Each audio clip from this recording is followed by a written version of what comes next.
So you spent over 25 years shaping U.S. defense and foreign policy, currently as ranking member and former chairman of the House Armed Services Committee. Before we dive into current events, how has your overall view of America's role in the world evolved since you first entered Congress in the 1990s? Well, we're at a major inflection point, basically the end of the Cold War. We're sort of in the post-Cold War era. In the 90s, we thought the whole end of history. We triumphed over communism. Way back in the day, we triumphed over fascism. So basically, American liberalism is going to spread throughout the globe, and everything's going to be fine. We sort of learned that the world was more complicated than that, and I think the big mistake that we made was the notion that somehow the U.S. was always going to be the dominant power in the world. Huge mistake. So the biggest change is we are in a multipolar world. The U.S. has a huge role to play in that, but that role can't be us thinking we're going to be in charge of everything. We have to work with China. We have to work with partners and allies. China's a rising power. We have to figure out how we're going to coexist. So we're in a major inflection point on that. And the final point, of course, is all the technological changes. Trying to make sure that we have an adequate deterrence in the era of drones and AI and a whole bunch of other issues is really complicated. That big picture perspective brings us into the defining challenges of our time. You mentioned China. We discussed a little bit about this during our China roundtable, but as competition with China intensifies, how should the U.S. balance deterrence and engagement to avoid conflict while still protecting allies like Taiwan? Well, the first thing we have to do is we have to start talking with each other a lot more. I'm going to China next month. I'm going to be the first House member in China since, I think, 2019. Wow. I've got a bipartisan delegation over there. So a dialogue is enormously important, particularly around nuclear weapons. China is a growing nuclear power. And we need to talk so we have an understanding of the capabilities and we don't stumble into a conflict.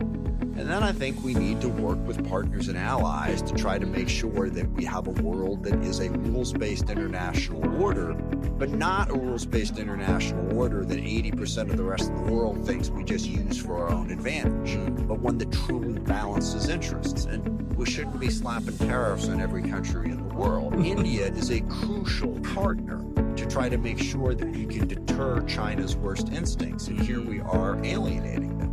In every other country, Japan, South Korea, have been incredible partners, Australia, right? We've slapped tariffs on all of them. That's right. You know, we're pushing them away. I mean, I know the Biden administration gets a lot of grief, but they did an amazing job of pulling together partners throughout Asia. The AUKUS agreement between Australia and UK, the Quad, India, Japan, US, and Australia, you know, massively improved our relationship with the Philippines, which I think, so the go it alone strategy that Trump is advocating for would be a disaster. I can't mention China without mentioning Russia. So President Putin and President Trump met in Alaska a few days ago, represent a significant number of Ukrainian and Ukrainian Americans in the 9th, and I grew up with a lot of them, many of whom came after February 2022, after invasion by Russia. So what does the U.S. need to do to support our Ukrainian partners and NATO allies, and are there security guarantees that you think Ukraine could accept at this point? Main things. One, continue to arm them and give them those security guarantees, and then hold together the coalition. And again, the Biden administration built a 53-nation coalition that has helped Ukraine defend itself and has really stopped Russia in their tracks. Despite being such a larger country with a much more capable military, Russia is stalled and taking on appalling casualties. If we make it clear that we are going to stand with Ukraine, continue to arm them, continue to give them the support, continue to build that coalition, Putin's got to come to the table because he's not going to be able to achieve what he wants, which is to subjugate Ukraine. That's what he wants. He wants all. And he'll keep going for it as long as he thinks it's possible. If President Trump would finally stand up and say, no, we're not abandoning Ukraine, Russia is responsible for this war, stop, criticizing Zelensky in Ukraine, put a little bit of pressure on Putin, that can get us to an end. Do you think the security guarantees that were mentioned are enough for Ukraine? I do. I don't think they have to be part of NATO. I don't think we have to promise to come to their defense with our troops. Okay. And I know it's a bad subject right now, but the security relationship we have with Israel, we don't have a security guarantee for Israel.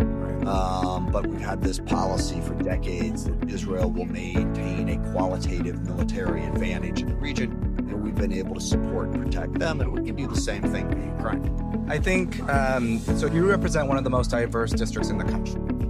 You're a voice for many immigrants and children of immigrants, refugees, and asylum seekers. Do you see what's happening now with ICE detentions as an overreach by the Trump administration, and how can we better protect our friends and neighbors in the night? Well, I see it's more than an overreach. It's trying to basically instigate a fascist takeover of the United States of America. Now, that's not just on immigration.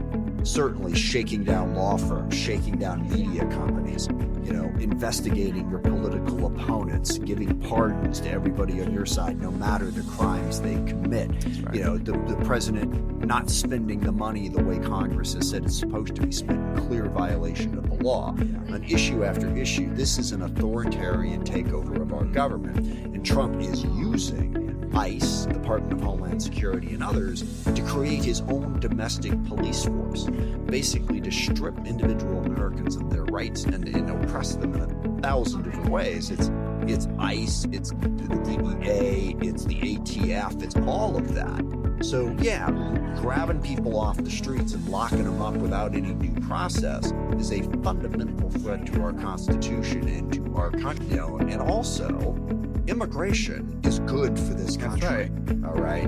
So fascism troubles me most. But the notion that immigration is bad and we need to kick out all of the immigrants and not let any more in is fundamentally anti-American and will undermine the strength of this country for generations to come. I know right now with Chaudhry's detention, you're working very hard on this. I want to just say, with ICE's funding going up significantly under this bill, we're going to see a lot more of these cases here in your district, but also in all of Washington. Absolutely.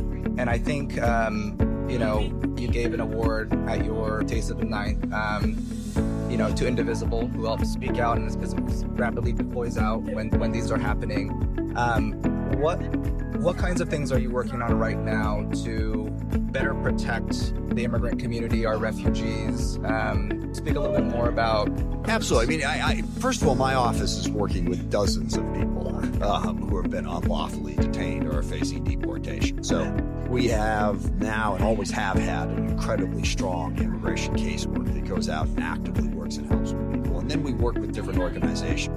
The Northwest Immigrant Rights Project, One America, however we can help and support their efforts to individually protect people who are being targeted. And then we're also working with Nick Brown and the other attorney generals filing lawsuits, to stop these actions and try to go through the courts. But it also comes back to the central issue for me, and that is building a large enough political coalition across this country to win the elections we need to win to stop what Trump is doing. We've got to grow our base of support. We're going to win in Seattle. We're going to win in New York City.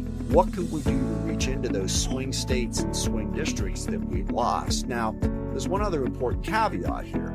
Trump and his MAGA Republicans are going to cheat. Okay, we saw that in Texas with redistricting. Yep. But now he's issuing executive orders saying we're going to get rid of voting machines and we're going to get rid of paper ballots. Please understand something. Yeah. This I'm going to say to you. Yeah. Okay. What Trump and the Republicans are doing is they are setting up the ability to invalidate elections that don't come out the way they want them to. They are fundamentally trashing our Constitution and our democracy. So we're going to have to organize and fight back against that. We got to win the election, but then we got to make sure that the election is upheld, because Trump's going to try to trash it any way he can. Thank you for that message. In light of today's announcement from UN bodies stating Gaza is officially suffering from famine, you recently said in a Wall Street Journal op-ed that, quote, Hamas is a terrorist organization and bears the full responsibility for the horrific October 7th attacks. But continuing this war indefinitely with devastating consequences for innocent Palestinians will not bring peace or security to Israel over the region. What is the next step that the U.S. should be taking to protect innocent civilians and bring security to both Israel and Palestine? Yeah, I've got a statement that I'm done with that I'm going to bring out either today or Monday, so this is ahead of it. But Sure. Look, I think we do need to restrict weapons transfers to Israel. and put pressure on them to, one, stop the war in Gaza. And I understand how bad Hamas is and Hezbollah and Iran. There is nothing more militarily that can be accomplished in Gaza. There's no way that Hamas is going to be any weaker if Israel keeps this war going for a week, 6 months, or there's a lot of other things that need to be done in terms of rebuilding Gaza, finding alternatives to Hamas. But a military campaign at this point, Israel's own generals have said as much. There's nothing more militarily to be accomplished. So I think the U.S. needs to use its leverage points to get Israel to agree to a ceasefire in Gaza. And by the way, I know the hostages need to be returned. They do. But the last ceasefire ended in March. 6 months of war has done nothing to bring the hostages home. They need to try a different tactic. I'm also deeply concerned about the settlements that are growing in the West Bank and the settler violence against Palestinians in the West Bank. So I want the Trump administration to put pressure on Netanyahu to stop both of these things. Now, I'll make a brief political comment here, but I don't think Trump's going to be helpful, which is why all those people, including Shana Sawant, who are running around in 2024 saying there ain't any difference between Kamala Harris and Donald Trump. You know, Shana Sawant had much to do with anybody, not actually on the Trump campaign, with putting Trump back in the White House. Yeah. All right. And that's not helpful. That's right. So, you know, we got to deal with Trump, but I think we need to put pressure to try and stop the war.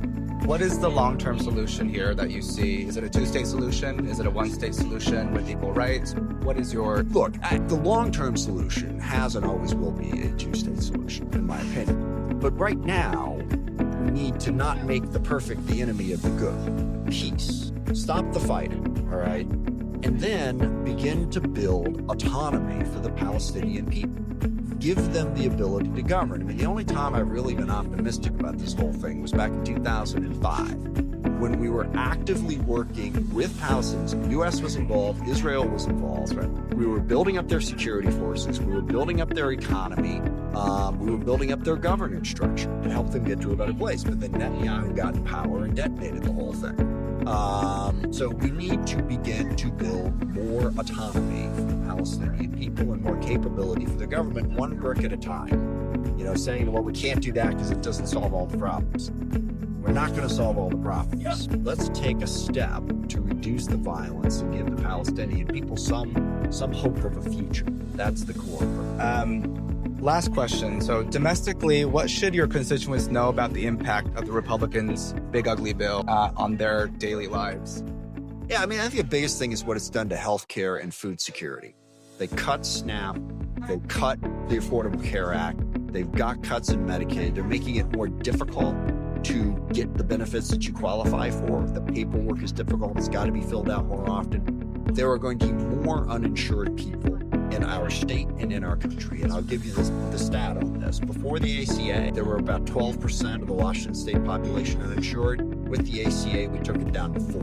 With what they've done, it's going back to 12. And that drives up the cost of healthcare for everybody. Certainly, it's devastating for the uninsured. But if you're a hospital, if you're a healthcare provider, you just saw your uncompensated care go up, and they were already on the margins. So you were going to see hospitals close, you were going to see healthcare providers go out of business, and you're going to see people have less access to healthcare.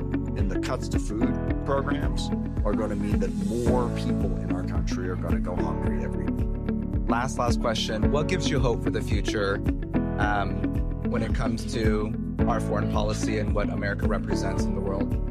Well, I mean, I think the coalitions and the partnerships that the Biden administration was able to build.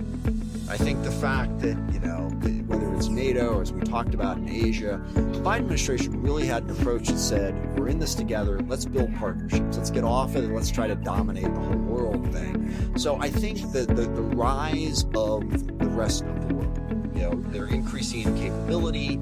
So we have more partners to work with. And I think that's what we got to grab onto. Now, we got to get past, you know, Trump's going on. But I think we have partners out there in the world if we're willing to embrace them. Okay. Well, thank you so much, Congressman Smith. Thank you for all the work that you're doing.